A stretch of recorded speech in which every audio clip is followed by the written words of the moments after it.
नमस्कार, मैं रवीश कुमार। आज संजय सिंह को जमानत नहीं मिली है, बल्कि ईडी का गिरफ्तारी घोटाला पकड़ा गया है। आए दिन विपक्षी नेताओं को पकड़कर जेल में डालने की ईडी की भूख आज सुप्रीम कोर्ट के एक सवाल के आगे हवा हो गई।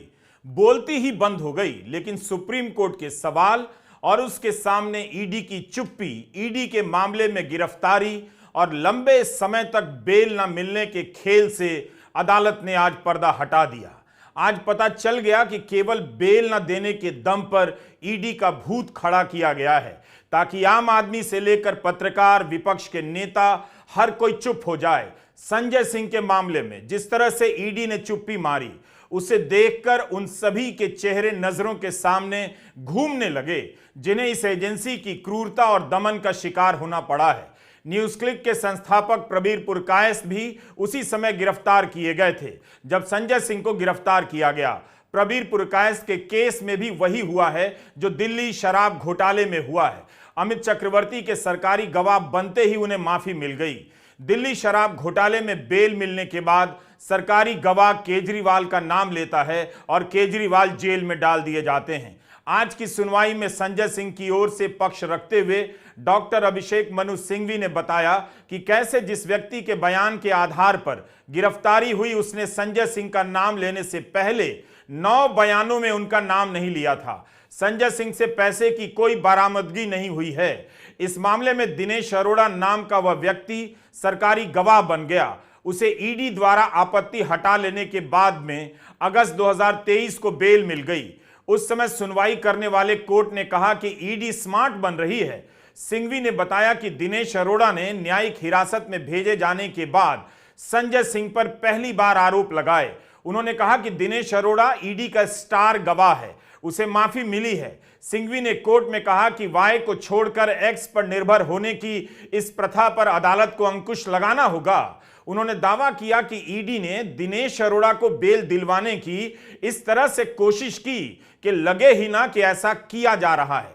4 अक्टूबर को जिस दिन संजय सिंह को 9 घंटे की पूछताछ के बाद गिरफ्तार किया गया, उससे एक दिन पहले दिल्ली के स्पेशल कोर्ट के जज MK नागपाल ने राघव रेड्डी और दिनेश अरोड़ा को इस शर्त पर माफी दे दी कि वे दोनों अपराध से संबंधित सभी खुलासे करेंगे। उस समय तक दोनों को बेल मिल चुकी थी। औरबिंदो फार्मा के शरत रेड्डी तब तक उस मामले में बेल पाकर सरकारी गवाह बन चुके थे।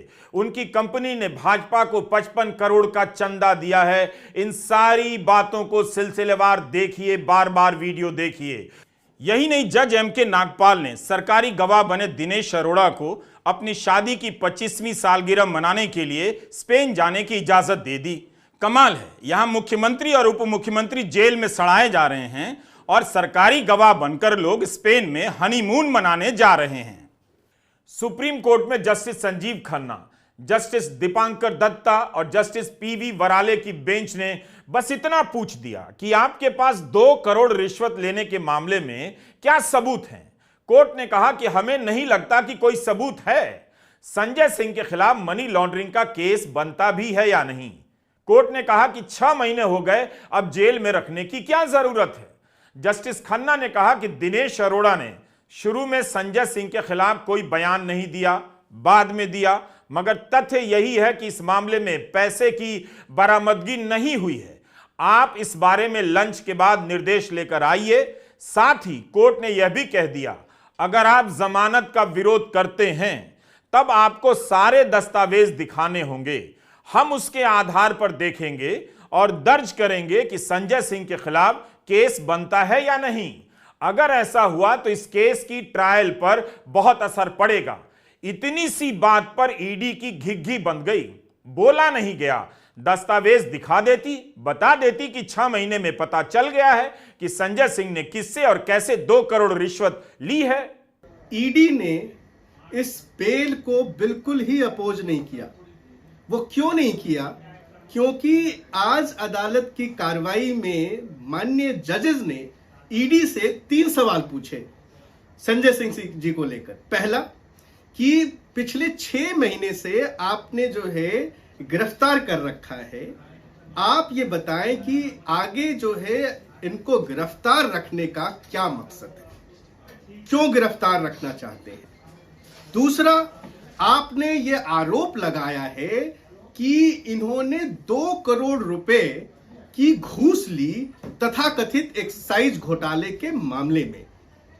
आपके पास इस बात का क्या प्रमाण है? और अगर ऐसा है तो क्या जिस व्यक्ति का नाम सीबीआई की चार्जशीट में नहीं है, जिस व्यक्ति का नाम पिछले 5 चार्जशीट में नहीं आया, जिस व्यक्ति का नाम जिसके बयानों के आधार पे एक्यूज बनाया गया है, वो अपने दिए गए 8 बयानों में कोई जिक्र नहीं करता और अचानक जो है 9वें बयान में वो नाम लेता है, तो इन सब चीजों को देखकर ऐसा लगता है कि संजय सिंह जी के खिलाफ प्रिमा फेसाई जो है वो कोई केस नहीं बनता है। आप हमें बताएं, अदालत को इन सारे सवालों का जवाब दें और ये मामला जो है वो लंच के बाद जो है रखा जाता है। लंच के बाद जब ईडी आती है, ईडी के वकील से जब पूछा जाता है कि आपको क्या कहना है, तो ये बहुत आश्चर्यजनक हुआ कि जिस मामले में जिस व्यक्ति को 6.5 महीने से गिरफ्तार करके रखा गया है और ईडी कह रही थी कि हमारे पास सबूतों का पुलिंदा है, उनको 2 शब्द नहीं मिले उनके जमानत के विरोध करने के लिए और उन्होंने कहा कि संजय सिंह जी को बेल दे दी जाए, हमें कोई आपत्ति नहीं है। अक्टूबर महीने में संजय सिंह गिरफ्तार किए गए, तब से लेकर अप्रैल फूल्स भी गुजर गया, मगर फूल ही बनाया जा रहा था। गनीमत थी कि आज तारीख 2 अप्रैल थी। 6 महीने की जांच हो गई और ईडी जैसी शक्तिशाली, सर्वगुण और भारत की मजबूत संस्था को पता ही नहीं चला कि संजय सिंह को 2 करोड़ कैसे मिले, किसने दिए। क्या यह कुछ ज्यादा नहीं हुआ और यह अभी भी नहीं हो रहा है? अगर इस तरह से होता रहा तब फिर यह देश क्या बनकर रह जाएगा? धर्म का नाम लेकर, मंदिरों का नाम लेकर इस देश पर क्या गिरोहों का राज चलेगा या जनता की आवाज का कोई मतलब भी रह जाएगा? आज देश की सबसे बड़ी अदालत सुप्रीम कोर्ट के 3 जज बेंच ने आम आदमी पार्टी के सांसद माननीय संजय सिंह जी की बेल सुनी और खुद जज साहब उसके अंदर कुछ प्रश्न केंद्र सरकार से पूछ रहे थे, जिसके जवाब केंद्र सरकार ईडी के पास नहीं थे। कोर्ट के प्रश्न थे, आप कह रहे हैं कि दिनेश अरोड़ा ने इस दौरान जेल में बंद होने के बाद, जेल में रहते हुए, सरकारी गवाह बनने के बाद उसके 10 बार बयान लिए गए। 10 बार। उन 10 बयानों में संजय सिंह जी के बारे में कोई बात नहीं कही गई। 10 बार के बयानों में। उसके बाद दिनेश अरोड़ा को दोबारा गिरफ्तार किया जाता है और उससे 11वां बयान लिया जाता है।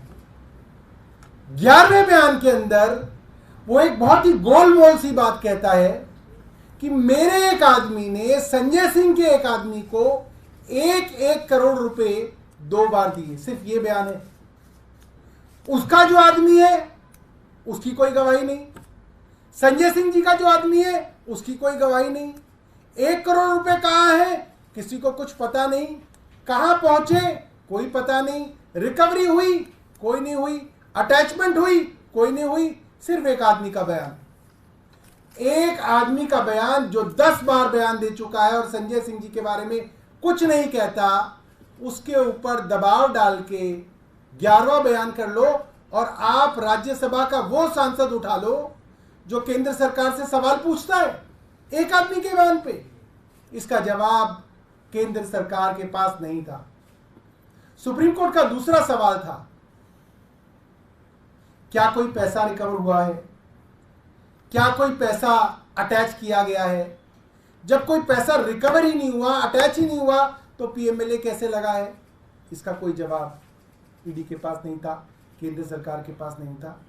आप इस केस का पैटर्न देखिए। पकड़े जाने के बाद गवाह किसी का नाम नहीं लेते हैं। जब उन्हें लगता है कि ये ईडी है, जमानत नहीं मिलेगी, ये चाहे तो जिंदगी भर के लिए जेल में सड़ा देगी, तब वो आदमी टूट जाता है और वही आदमी जो कई बार की पूछताछ में कोई नाम नहीं लेता, सरकारी गवाह बन जाता है और नाम ले लेता है। फिर संजय सिंह, फिर मनीष सिसोदिया, फिर अरविंद केजरीवाल गिरफ्तार कर जेल में डाल दिए जाते हैं। यह उस समय की तस्वीर है जब ईडी संजय सिंह को गिरफ्तार कर ले जा रही थी। अक्टूबर से अप्रैल आ गया, 6 महीने में ईडी को मनी ट्रेल नहीं मिला, कुछ ऐसा सबूत नहीं मिला जिसके आधार पर उन्हें जेल में रखा जा सकता था। संजय सिंह की गिरफ्तारी के वक्त दावे तो ऐसे किए गए जैसे इस व्यक्ति ने देश का सारा खजाना लूट लिया है। अब जब कंपनियां और राजनीतिक दलों के चंदे का घोटाला सामने है तो सबने चुप्पी साध ली है।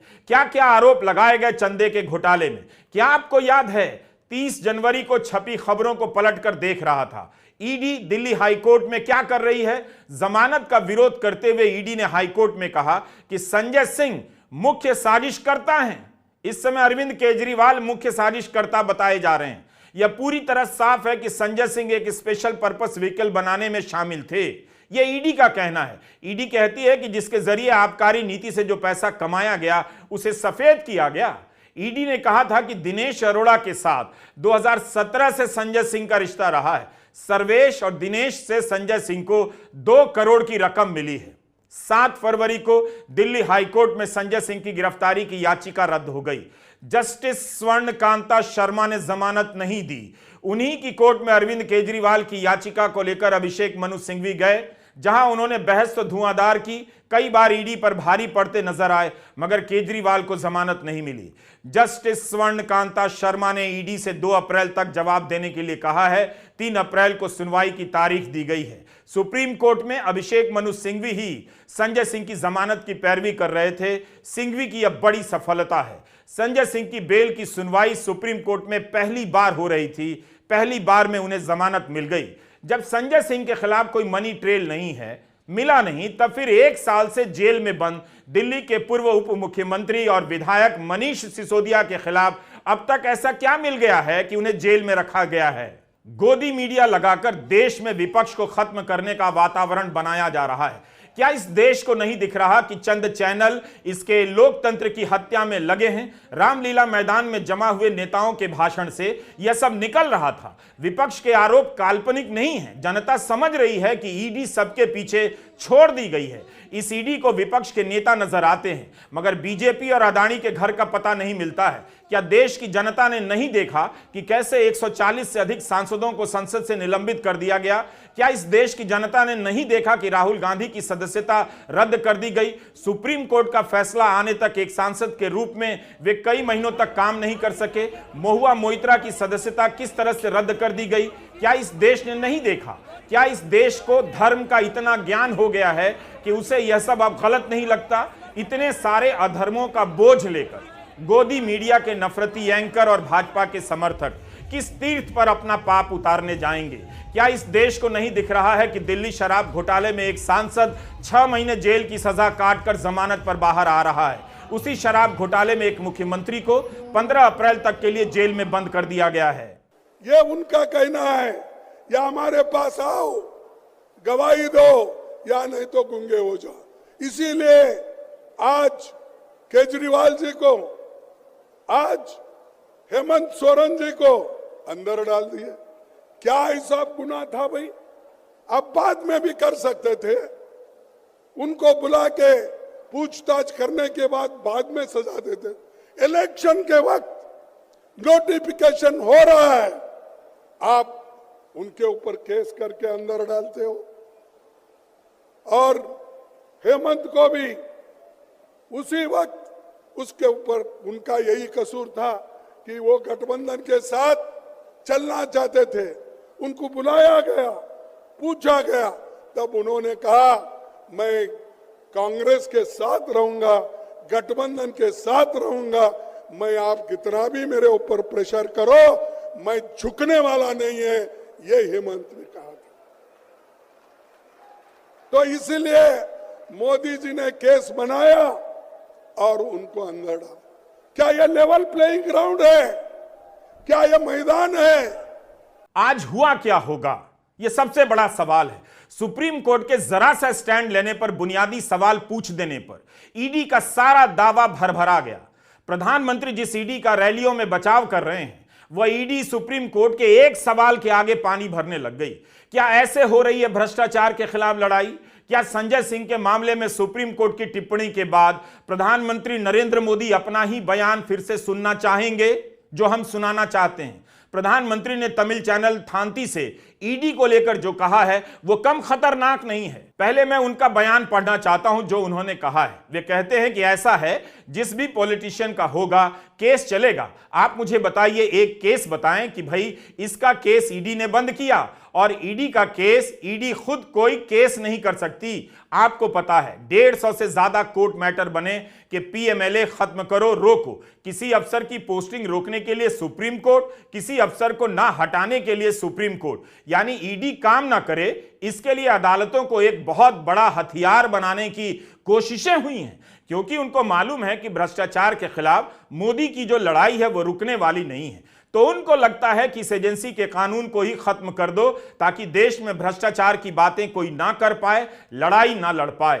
क्या यह अजीब बयान नहीं है? हमारा यह वीडियो दोबारा चलाकर देखिए और प्रधानमंत्री के इस बयान को शब्दशः एक एक शब्दों के साथ सुनिए।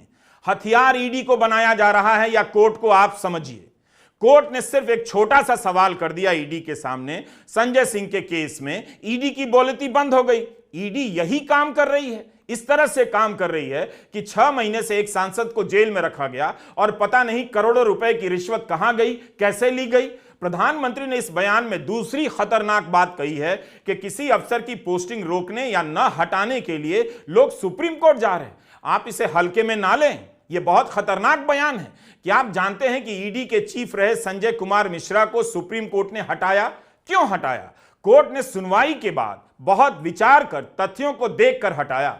संजय कुमार मिश्रा को 3 साल का सेवा विस्तार मिला था। इसी पर कोर्ट ने पूछ दिया कि क्या और भी कोई योग्य अफसर नहीं है?